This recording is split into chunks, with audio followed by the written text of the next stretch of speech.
देश अहिले एकदमै अप्ठ्यारो अवस्थामा आइसकेको छ र सेनाले लामो समयसम्म सुरक्षा सत्ता कब्जा गरेर बस्नु यो देशको लागि हानिकारक हुन जानेछ।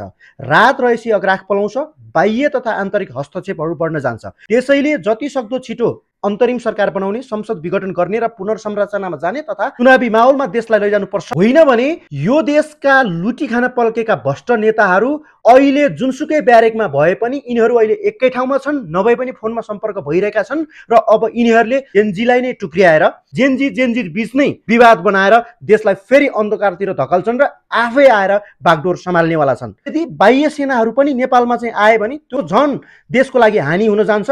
त्यसैले जेनजीका आन्दोलनकारीहरू अथवा देशको विकास चाहने सबैजना अहिले मिलेर जसै हुन्छ यसमा छिटो यसको निकासतिर लानुपर्छ।